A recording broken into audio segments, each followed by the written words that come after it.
오늘 말씀 구약성경 6장 39절에서 7장 3절까지입니다. 우리 하나님의 말씀을 경외하는 마음으로 자리에서 일어나셔서 함께 봉독하겠습니다. 우리 한 목소리로 봉독합니다. 기드온이 또 하나님께 여쭈었다. 주님, 저에게 노하지 마십시오. 제가 한 번 더 말씀드리고자 합니다. 양털 뭉치로 한 번만 더 시험하여 보게 하여 주십시오. 이번에는 양털이 마르고 사방의 모든 땅에는 이슬이 내리게 하여 주십시오. 그날 밤에 하나님은 그대로 하여 주셨다. 양털은 말라 있었고 사방의 모든 땅만 이슬로 젖어 있었던 것이다. 여루바알이라고도 하는 기드온과 그가 거느리는 모든 군대가 일찍 일어나 하롯이라는 샘 곁에 진을 쳤는데 미디안의 진은 거기에서 북쪽 골짜기에 있는 모래 언덕에 있었다. 주님께서 기드온에게 말씀하셨다. 내가 거느린 군대 수가 너무 많다. 이대로는 내가 미디안 사람들을 내가 거느린 군대의 손에 넘겨주지 않겠다. 이스라엘이 나를 제쳐놓고서 제가 힘이 세어서 이긴 줄 알고 스스로 자랑할까 염려된다. 그러니 너는 이제라도 그들에게 말하여 두려워서 떨리는 사람은 누구든지 길라산을 떠나서 돌아가게 하여라. 기드온이 두려워서 떠는 자를 돌아가게 하니 그들 가운데서 22,000명이 돌아가고 10,000명이 남았다. 아멘. 앉으시기 바랍니다. 오늘은 이길 수 있을지 두려운가 라는 제목으로 함께 말씀 나누도록 하겠습니다. 이번 한 주간 이제 사사기를 묵상하면서 그 어떤 때보다 성도분들과 이 말씀을 나누고 싶다라는 생각을 좀 많이 했던 한 주였던 것 같습니다. 여러분도 잘 따라오고 계시죠?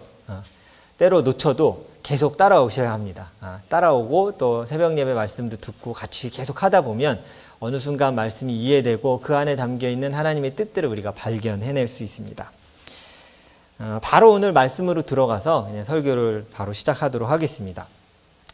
제가 금요일날 새벽 기도회 때도 말씀을 드렸듯이 이스라엘은 사사 드보라 이후에 미디안 족속에게 한 7년 정도의 지속적인 침략과 강탈에 시달렸습니다. 보통 이스라엘 설명하는 지도에는 미디안 족속이 잘 표시가 되어 있지 않습니다.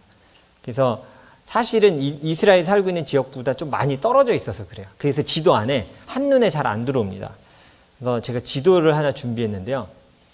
네. 여러분 주보에도 제가 넣습니다. 혹시 주보를 오늘 종이로 가지고 계신 분들은 꼭 큐티책에 넣어 놓으시면 이번 주 큐티 아주 유용할 겁니다. 이렇게 지명을 보면서 기드온이 여기로 갔구나 이렇게 보시면서 말씀을 묵상하실 수 있을 겁니다. 한번 잘 보시면요. 원래 미디안 족속이 사는 지역은 어디쯤이냐면 여기쯤입니다. 이 지도에 없어요. 얼마나 멀리 있는 애들인지 알겠죠. 애들이 사실 생각해보세요. 여긴 지금 어디냐면 지도에 안 나온 이쪽은 사막 지역입니다. 그러니까 특별히 뭐 농사를 짓기도 쉽지 않고 돌멩이가 가득한 땅이니까 먹을 거 구하려면 누구를 침략하면 좋겠어요? 적과 꿀이 흐르는 땅을 가서 뺏어오면 좋겠죠. 그래서 미디안 족속은 유목민족이고 또 사막에 사니까 낙타를 가지고 전쟁을 잘 할 수 있는 그런 족속이었습니다. 그러니까 그런 족속이 어디까지 침투해서 들어왔는지 한번 보세요. 이 지도에 없는 사람들이 여기까지 들어와서 강을 건너서 이 이스라엘 전역에서 뺏어가기 시작한 거예요. 그게 7년입니다. 생각해보니까 제가 캐나다 온 지 7년이 넘어서 이제 8년 차거든요. 그러니까 그 기간 동안 전 생각보다 그게 길다고 생각했는데 계속 이스라엘 백성이 이렇게 미디안 침략을 7년 정도 당했다는 거는 무기력해질 수 있겠다.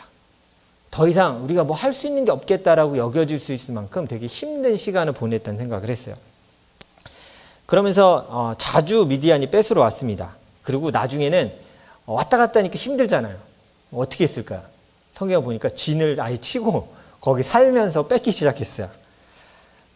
그들이 여기 나중에 보시면요. 이 파란색이 이렇게 있잖아요. 이건 나중에 이제 기드온이 이기면 끝까지 쫓아간 거예요. 그러니까 보면 쫓아가는 길을 보면 애들이 지금 집이 어딘지 알 수 있겠죠. 방향을 보실 수 있겠어요?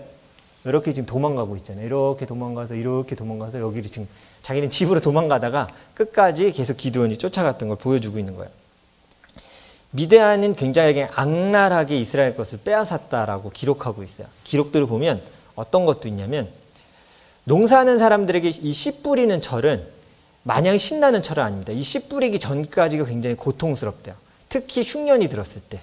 그러면 이제 파종해야 되잖아요. 씨를 심어야 되면 이 곡식을 갖고 있어야 돼요. 다 먹어버리면 안 돼. 다음 해를 위해 심어야 될 걸 목숨 걸고 지켜야 돼요. 뭐 한국의 옛날 문서들을 보면 씨감자를 지키기 위해 가족들까지 굶어 죽이다가 버티다 본인도 죽었다 뭐 이런 기록들이 있는 거 보면 농사 짓는 사람들한테는 생명이었어.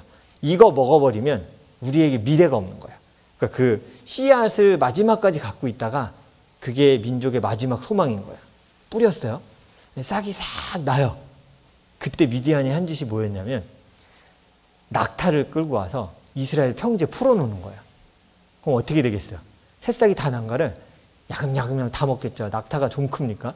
와서 이렇게 입술 막 이렇게 되는 애가 와서 그 새싹을 다 먹어버리는 거예요. 그러니까 제가 금요일 날도 설교했지만 동굴에서 나와서 이렇게 이스라엘 백성이 그걸 봤는데 얼마나 기가 차겠어요. 그게 유일한 소망인데 와서 낙타 풀어서 그것까지 다 먹고 또 도망가요. 아니 뭐 진치고 멀리 떨어지지도 않아요. 거기서 또 거주하고 있어요. 이걸 7년을 버티니 이제 더 이상 버틸 수가 없어서 하나님께 부르짖기 시작한 거예요. 참 늦게 부르짖긴 했죠. 천사를 보내셔서 사사 기드온을 통해서 이제 미디안을 이기시게 하겠다고 한 것이 오늘 이제 말씀의 배경입니다. 우리가 토요일부터 봤던 그리고 이제 이번 주에 보게 됐던 것이 기드온의 전쟁 그 후의 일들을 쭉 보여주는 상황들이에요. 사사기 6장 11절을 보겠는데요.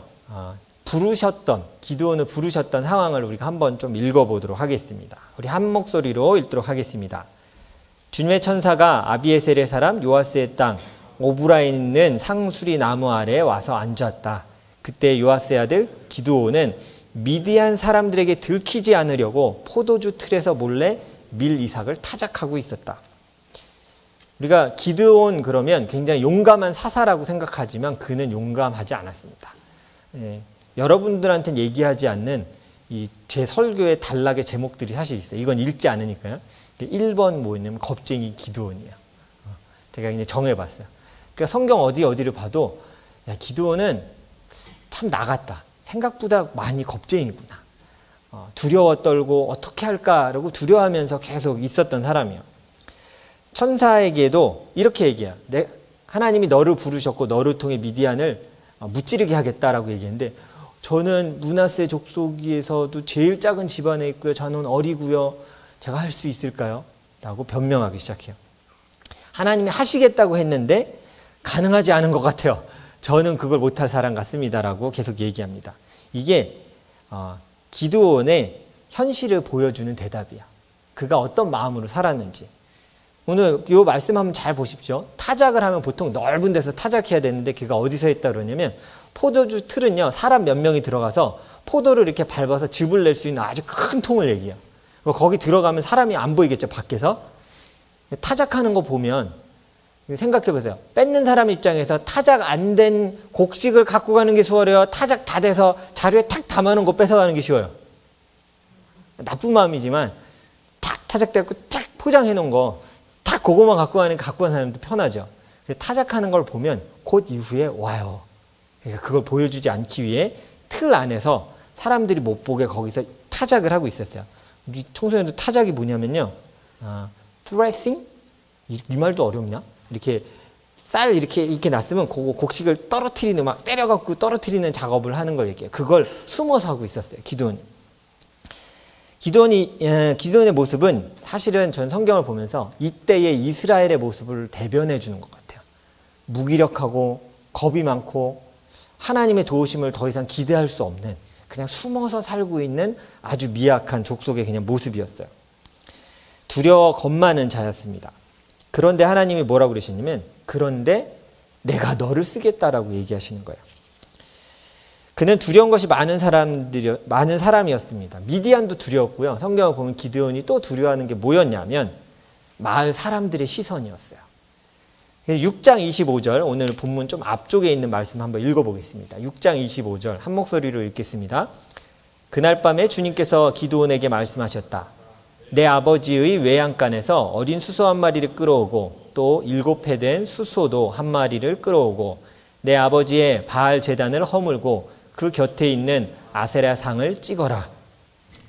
그러니까 우상을 파괴하고 뭐라고 말해요? 아세라 그 목상이잖아요. 그걸 땔감으로 이용해서 제단을 쌓아서 나한테 제사를 드려라. 이렇게 얘기한 거예요. 기드온이 명령하셨으니까 하긴 해야 되는데 시간대를 언제로 택했냐면 사람들이 이거 보면 나한테 뭐라 할 것 같아. 진짜 겁쟁이에요. 밤에 자기 종 10명을 데리고 하나님 말씀하신 대로 하긴 했어요. 아무도 안 보게 몰래 그 일을 했습니다. 물론 그것은 다 드러났어요. 그는 사람의 시선과 비난을 두려워했고요. 자기 앞에 놓인 큰 적도 두려워했습니다. 타작도 숨어서 할 만큼 두려웠어요. 삶의 모든 분야가 다 두려운 거예요. 보세요. 주변 시선도 두려워요. 내 앞에 있는 큰 문제도 두려워요. 타작하는 것도 두려워 숨었다는 얘기는 뭔 소리냐면 먹고 사는 것도 두려운 거예요. 그러니까 삶의 전반적인 모든 게 두려워서 떨면서 살아갔던 어쩌면 우리의 모습을 대변해주고 또 이스라엘의 모습을 대변하고 있는 거예요. 그의 두려움은 하나님의 부르심 앞에서 하나님을 시험하는 것을 통해서 좀 볼 수 있습니다. 오늘 우리가 읽은 이 말씀 본문이 바로 거기입니다. 이 양털 뭉치를 가지고 하나님을 시험하는 장면이 나와요. 이건 무슨 소리냐면 너무 두려우니까 하나님 저에게 좀 확신을 주세요. 이거 해주시면 제가 하나님 저를 도우신다는 거 믿을게요. 라고 했던 게 뭐냐면 첫 번째는 양털 뭉치를 하나님 앞에 가져와서 하나님 이게 밖에 놓을 테니까요. 아침이 됐을 때 땅은 마르고 이 이슬 뭉치만 이슬을 맞아서 젖어 있게 해주세요. 이렇게 간구했어요. 그리고 아침이 되니 성경을 보니까 정말로 양털 뭉치만 젖어 있고 땅은 말라 있었다라고 얘기해요. 그러면 하나님 감사합니다. 싸우겠습니다 해야 되는데 여기서 또 얘기해요. 하나님 죄송한데 한 번만 더 제가 한 번만 더 해도 됩니까? 이번엔 거꾸로 이제 저녁쯤이요. 이번엔 양털만 마르고 땅은 젖어 있게 만들어 주시면 제가 진짜 믿을게요. 하나님 들어주셨을까요? 그 두려움에 떠는 기드온의 말을 들어주셨어요. 두려워하지만 그 말씀을 들어서 그대로 해주셨어요. 왜냐하면 하나님의 이유가 있습니다. 하나님이 이제 일하셔야 되거든요. 기드온통이 일하셔야 되는데 그가 일하시기 전에 기드온이 두려움이 아닌 믿음을 갖기 원하셨어요. 왜냐하면 두려움이 있는 채로 본인이 하나님이 기드온을 쓸 수가 없었어요. 기드온은 자기 혼자 할 수 없기에 자신의 지파인 므낫세와 아셀, 그 다음에 스불론, 납달리 지파에게도 전령을 보내서 사람을 불러 모았습니다. 야, 우리가 전쟁해야 돼. 하나님이 우리 도우신다고 했고 내가 아마 성경엔 안 나오지만 뭐 그런 여러 가지 증거들을 얘기했겠죠. 하나님도 확실히 도우실 거야. 우리 전쟁해서 싸우자. 감사하게 여러 족속이 사람을 보내줬습니다. 성경을 보면 대략 한 32,000명 정도 모이지 않았을까 얘기해요. 왜냐하면 이제 더하기 빼기 해보면 32,000명이 나오거든요. 근데 저도 보면서 답답했어요. 하나님 뭐라고 얘기하셨냐면 그 32,000명이 모였는데 기드온이 어렵게 모인 지원군을 돌려보내라고 말씀하십니다. 32,000명 중에서 두려워하는 자들 돌려보내라고 하세요. 7장 3절 우리가 한번 읽어보도록 하겠습니다. 함께 읽겠습니다. 이렇게 말씀하셨습니다. 시작. 그러니 너는 이제라도 그들에게 말하여 두려워서 떨리는 사람은 누구든지 길라산을 떠나서 돌아가게 하여라. 기드온이 두려워서 떠는 자를 돌아가게 하니 그들 가운데 22,000명이 돌아가고 10,000명이 남았더라. 더하면 32,000명 되죠. 겨우 많이 모아놨더니 하나님이 다 돌려보내고 10,000명만 남긴 거예요. 비겁하게 돌아가냐 이런 생각 하실 수 있잖아요. 근데 저는 이 일을 실제적으로 한번 경험한 적이 있어요. 저는 이 돌아간 병사의 마음이 너무 이해돼요. 정말 100% 이해가 돼요. 제가 어떤 일이 있었냐면 이제 군대 가면 논산으로 가는 사람도 있지만 의정부 306 보충대로 가는 사람도 있어요. 저는 거기로 갔습니다. 가면 진짜로 한 몇천 명의 장병들이 깎아머리로 다 들어가서 이렇게 겁먹은 표정으로 서 있죠. 저도 그 중에 한 명이었어요. 이제 뭐 어머니는 이미 교회에서 인사해서 오지 말라고, 어머니 쓰러지실까 봐 오지 마세요. 제 친구랑 갈게요. 그러고 이제 친구들이랑 보충대 들어가서 인사하고 친구들이 탁 나가면 그렇게 친절했던 조교들이 표정이 바뀝니다. 장병 여러분 이리로 오십시오. 그러다가 부모님들이 다 나가면 반말로 바뀌어요. 일로 안 와? 눈빛이 사탄처럼 바뀌어요. 막 쌍욕을 하기 시작해요. 뛰어 이렇게 하면서 욕을 하기 시작하면서 이렇게 긴장하게 만들죠. 겁먹게 하는 거예요. 그날 저녁에 이렇게 줄 서서 있는데 저한테 전체 마이크에 대고 한마디 했어요. 그게 뭐였냐면 겁먹은 사람 있을 것 같다. 마지막 기회를 주마. 지금 집으로 돌아가면 돌아가게 해줄게. 진짜 이렇게 얘기해요. 지금 가면 타령이 아니다. 근데 오늘 밤에 이 기회를 놓치고 너희가 내일 집에 가면 타령으로 감옥 간다. 지금 기회를 줄 테니까 집에 가고 싶은 사람 나와라. 그때 전 무슨 마음이었을까요? 가고 싶다. 여기서 내가 저 집에 가고 싶어요. 가면 이렇게 얘기하면 어떻게 될까? 순간 너무 많은 생각이 지나가는 거야. 빨리 기회가 오지 않을 것 같은데 이때도 돌아가면 엄마한테 뭐라고 얘기하고 친구들한테 나 돌아왔어 이렇게 얘기해야 되고 여러 가지 것들이 해서 결론을 냈어요. 남아야겠다. 근데 실제로 돌아간 사람 두세 명 있어요. 전 다 안 돌아갈 줄 알았거든요. 근데 저는 가야겠대요. 다음에 오겠대요. 놀러 온 것도 아니고 다음에 오겠대요. 그때 진짜 보내줘요. 사인하고 가래요. 왜냐하면 타령이 아니어야 되니까 사인하고 갔다가 이제 다음 징병 때 다시 오게 되는 거겠죠. 저는 그걸 딱 겪은 후에 이 말씀을 보니까 두려워서 가고 싶은 사람 집에 가라. 근데 이 32,000명 중 다 용감하지 않았을 거 아니에요. 저 같은 사람이 있었을 거 아니에요. 그러니까 눈치 보고 22,000명이 빠져나간 거야. 그럼 남아있는 10,000명은 용감하겠죠. 근데 사실은 이 사건이 큰 사건이에요. 32,000명이 같이 있었을 때는 그래 내 전우와 친구가 이렇게 있으니까 이길만 했는데 갑자기 3분의 2가 집에 갔어요. 난 못 싸우겠어. 죽을까 봐 무서워. 그러고 갔어요. 그럼 남아있는 10,000명은 어떤 생각이 들까요? 방금까지 무섭지 않았지만 22,000명이 가는 순간 없었던 두려움도 생기기 시작하는 거예요. 아까는 이길 것 같았는데 지금 10,000명밖에 안 남았는데 이걸로 싸우겠다고? 라고 말하면서 또 두려움이 생겨요. 하나님 여기서 두려운 자들을 또 걸러내세요. 자, 사사기 7장 7절을 보도록 하겠습니다. 7장 7절 함께 읽도록 하겠습니다. 시작. 주님께서 기드온에게 이르셨다. 물을 핥아먹는 300명으로 너희를 구원하겠다. 미디안 사람들은 너희 손에 넘겨주겠다. 나머지 군인은 모두 온 곳으로 돌려보내라. 두려워하는 자들 22,000명을 보내신 후에도 그 마음에 남아있을 수 있는 의심들을 제거하기 시작하세요. 많은 인원으로 10,000명 가지고 이겼으면 야 우리가 10,000명이 되니까 이겼어 라고 말할까 봐 하나님이 말도 안 되는 소수의 인원만 남기십니다. 방법이 이해가 전혀 안 돼요. 이걸 이해하려고 하지 마세요. 이게 저는 이걸 이해하려고 설명하는 목사님이 한번 이렇게 설교하시는 거 들었는데 지금도 왜 저렇게 설교하셨을까 하는 거예요. 제가 한번 얘기해 드릴까요? 뭐라고 얘기하셨는지. 물가에 300명은 이 행동이 이랬어요. 300명은 물을 이렇게 떠서 이렇게 핥아서 먹었어요. 근데 나머지 300명을 제외한 인원은 엎드려 갖고 개처럼 물을 핥아먹은 거야. 꿀꺽꿀꺽꿀꺽 물에다 입 대고 이렇게 먹었어요. 그랬더니 하나님이 요 300명만 쓰겠다고 하신 거예요. 그분은 어떻게 설교하셨냐면 이게 왜 그런지 아냐.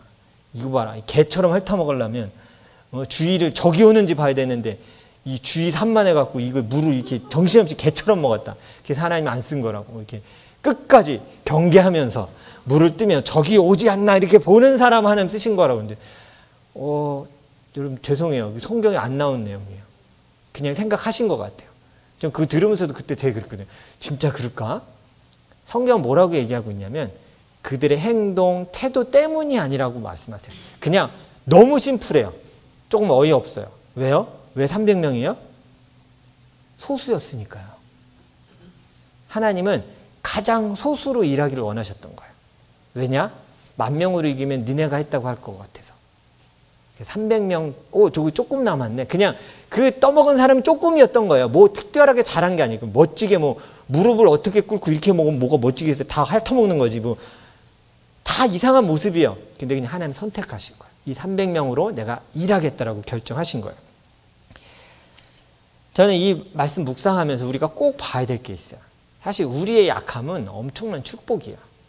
우린 두려워 떨 때 있어요. 하나님, 이 일을 어떻게 해결해야 되죠? 이거 어떻게 해야 합니까? 라고 두려워 떨 때 그냥 그 나의 나약함을 인정하세요. 그리고 그게 우리의 감사의 제목이 될 수 있어요. 왜냐하면 하나님이 선호하시는 사람은 능력이 없고요. 힘이 약한 사람이에요. 그래서 주눅들 필요가 없어요. 하나님은 항상 그런 자들을 통해 일하세요. 왜냐하면 그런 사람을 통해 일해야 하나님의 크심과 능력이 그 사람을 통해 나타나기 좋기 때문이에요. 하나님이 기드온이 두려워할 때 바로 기드온을 쓰시지 않고 기다려주신 이유가 있습니다. 그 이유는 그들이 승리한 이후에 두려워한 자들은 이렇게 얘기해요. 막 두려워하다가 하나님 그냥 썼어요. 그래서 이기게 하시면 그들의 입술에서 뭐라고 고백되냐면 와 이겼다 하면서 이 안에 뭐가 있는지 아세요? 여러분 경험하셨을 수도 있어요. 저도 경험해봤어요. 하나님이 도우셨을 거야. 그러나 다른 요인들도 분명히 있을 거야. 누가 도와줬고 뭐가 됐고 전적인 하나님의 은혜가 안 돼요. 왜요? 시작 전에 이미 의심했거든. 하나님 진짜 하실 수 있나? 의심이 제거되지 않는 상태에서 하나님이 일을 이루어 주셔봤자 그 결론을 가지고 뭐라 얘기했냐면 이게 또 누가 도와줬고 누가 했고 이렇게 돼서 우연히 이렇게 됐을 수도 있어라는 의심도 사라지지 않아요. 하나님 그게 싫으세요. 내가 했다고, 내가 너를 위해 했다고 라고 명확하게 말씀해 주시기 위해서 그래서 두려움이 제거될 시간을 주시는 거예요. 나를 믿을 때에 신뢰할 때 내가 일할게 라고 말씀해 주시는 거예요. 두려워하는 자들은 하나님이 이루어 주셔도 또 다른 핑계를 댑니다. 아까 기드온 보셨잖아요. 하나님 양털이 적게 해주세요. 그래서 적게 해주셨어요. 그때 뭐라 그래요? 근데 이게 우연일 수도 있잖아요. 한 번만 더 보여주시면 안 돼요? 이거예요. 두려움을 극복하지 못하고 하나님 일을 이루어 주십시오라고 일이 이루어지는 것만 바라는 자들은 이루어져도 전적인 하나님의 은혜라고 고백 못해요. 다른 여러 가지 요소를 통해서 이게 됐을 거야. 다음에는 안 되겠지? 라고 또 의심하기 시작해요. 먼저 하나님이 이기실 것을 믿고 두려움을 이긴 자들이 나중에 승리를 경험한 후에 하나님을 찬양할 수 있습니다. 그리고 그때 당당하게 하나님한테 얘기할 수 있어요. 하나님 저는 그때도 믿었습니다. 하나님이 이루어주시지 않았고 보여주시지 않을 때에도 저는 믿었어요. 하나님 해주실 걸 전 알았습니다. 그러니까 얼마나 당당하겠어요. 근데 마음 가운데 의심이 있었으면 이루어 주셔도 그때 내가 온전히 신뢰하지 못했는데 라고 해결해 주셨는데도 마음껏 승리를 누리지 못해요. 또 두려워요. 이번에는 이겼지만 또 뭐라 그래요? 다음에는 질지도 몰라. 한두 끝도 없어. 그냥 양털 마르게 해줬더니 또 적셔주세요. 그러면 다음에 또 뭐라 그래요? 한 번 더 말려주시면 믿을게요. 또 말려주셨어요. 그럼 또 뭐라 그래요? 또 한 번 적셔주시면 믿을게요. 끝도 없어요. 하나님이 일하심을 간구하지만 두려움 가운데 그걸 간구하고 있다면 이루어 주셔도 소용이 없어요. 두려워하면서 일을 진행하고 우리가 기도하면요. 문제가 해결되어도 잘 들으세요. 믿음이 성장하지 못해요. 맨날 그 자리야. 목적은 그거였거든요. 이 일이 해결되는 거였어요. 전쟁에서 승리하는 거였어요. 하나님 해주셨어요. 그래도 믿음이 성장하지 않아요. 왜냐하면 다음엔 또 도와주실까? 또 의심하기 때문이에요. 성장하는 사람은 두려움을 내려놓고 전 하나님이 300명일지라도 난 나약한 기드온일지라도 하나님이 도우셔서 이기게 하실 건 전 믿습니다. 전 부르심 대로 갈게요. 라고 하는 사람이 하나님 앞에서 성장하기 시작하는 거예요. 그래서 내가 약하다고 두려워할 필요도 없습니다. 하나님은 힘이 있는 자를 절대 쓰지 않으세요. 그런 자는 일이 이루어져도 내 힘으로 이루어졌다라고 말하기 때문입니다. 기드온이 싸워야 할 미디안과 성경을 보면 아말렉과 소수 부족이 연합군을 만들어서 공격했다라고 얘기해요. 성경을 보면 한 13만 명 정도가 모였다라고 얘기합니다. 한번 지도를 한 번만 더 보여주실 수 있나요? 네. 지도를 보시면 전쟁한 자리가 이쯤입니다. 이제 여기서 이제 전쟁을 하게 되는데 이런 산 골짜기 같은데 낙타를 가진 군대가 13만 명 정도 모여 있으면 어느 정도일까요? 이게 엄청나게 무서운 일일 거예요. 사사기 7장 12절 말씀을 한번 보겠는데요. 사사기 7장 12절 있죠? 네, 같이 한번 읽어보겠습니다. 시작. 미디안 사람과 아말렉 사람과 사막 부족들이 메뚜기 떼처럼 그 골짜기에 수없이 널려 있었으며 그들의 낙타도 바닷가의 모래알처럼 헤아릴 수 없이 많았다. 저는 이 낙타의 수가 헤아릴 수 없이 많았다는 말에 좀 두렵더라고요.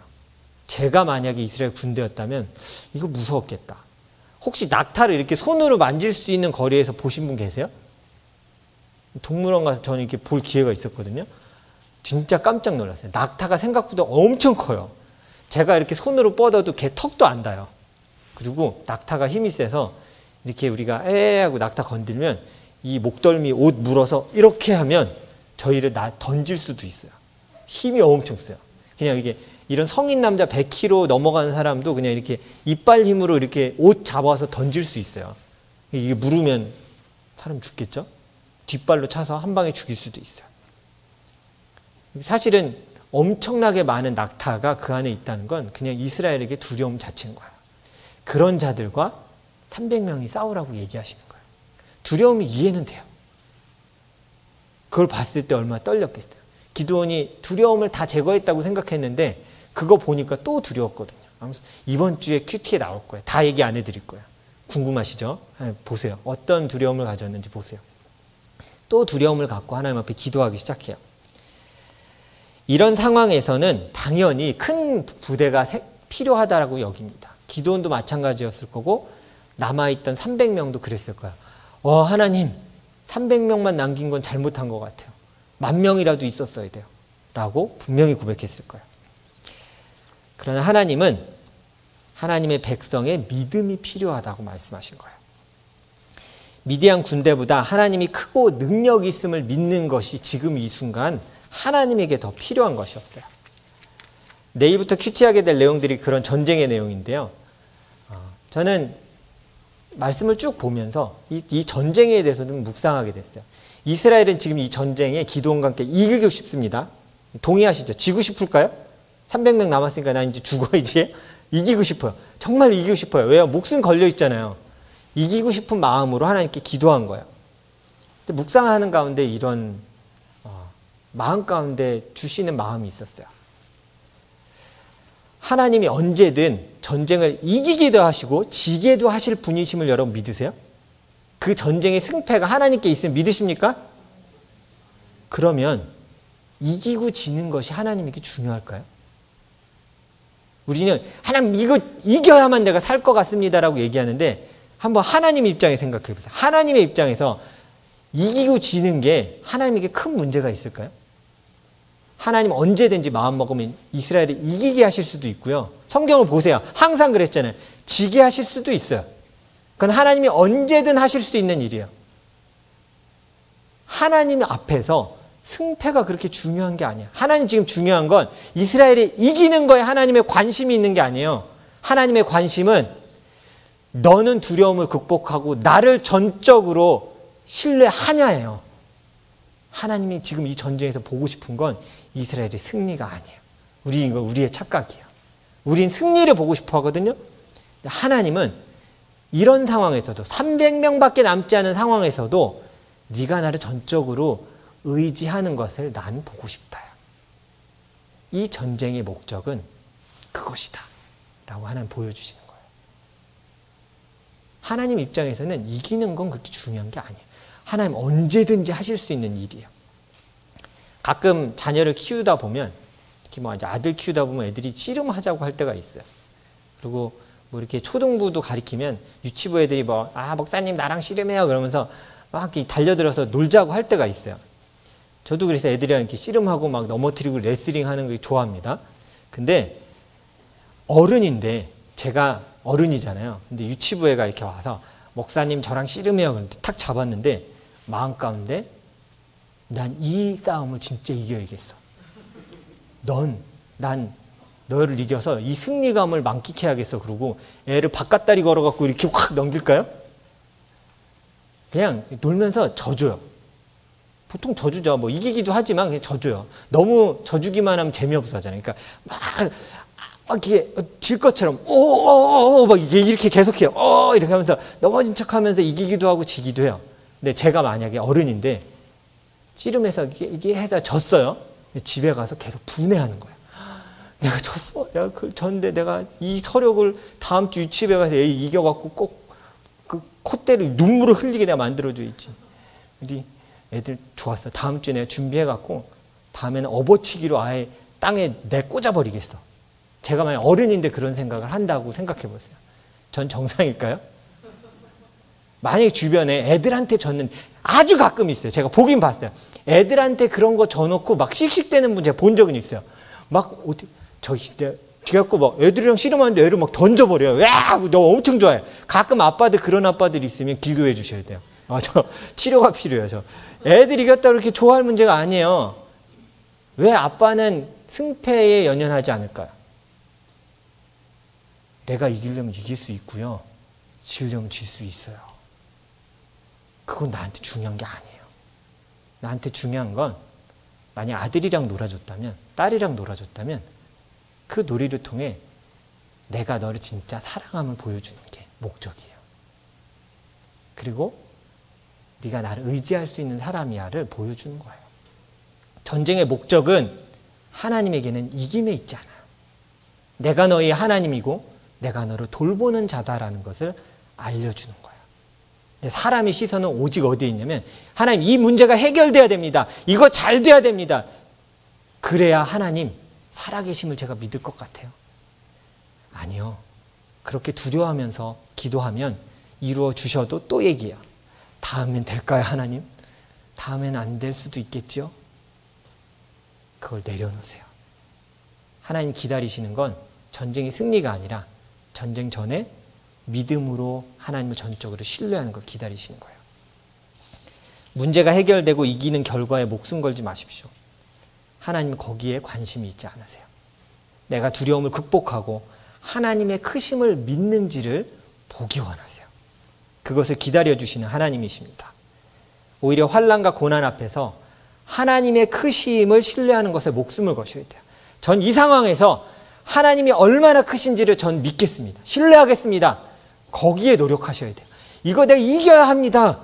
하나님 내가 이거 지면 진짜 수치스러워서 난 쟤한테 지고는 살 수가 없어요. 이기고 지는 것 하나님 그래 연연하지 않으세요. 하나님 이기게 하신다면 언제든 이기게 하실 수 있고 지게 한다면 지게 하실 수 있는 분이에요. 오히려 두려워한 자는 이긴 후에도 자기 믿음 없음 때문에 부끄러워할 수 있음을 기억하십시오. 환난 앞에서 우리가 가끔 이렇게 고백해요. 하나님 나 죽을 것 같습니다. 하나님 나 힘들어서 이거 더 못할 것 같습니다 라고 고백해요. 그런 우리를 향해서 하나님은 이렇게 말씀하십니다. 사사기 6장 23절입니다. 우리가 한 목소리로 읽어보겠습니다. 여러분에게 하시는 말씀으로 읽어주세요. 함께 읽겠습니다. 시작. 그러자 주님께서 그에게 말씀하셨다. 안심하여라. 두려워하지 말아라. 너는 죽지 않는다. 이게 하나님이 두려움에 떠는 기도원에게 하셨던 말씀이에요. 부르심을 할 때 주셨던 말씀이에요. 기도원 되게 두려웠습니다. 하나님 죽을 것 같아요. 나 이 전쟁에서 나도 죽을 것 같고 난 못 이길 것 같습니다. 라고 두려워하는 기도원에게 하나님 뭐라고 얘기하셨냐면 걱정 마. 안심하여라.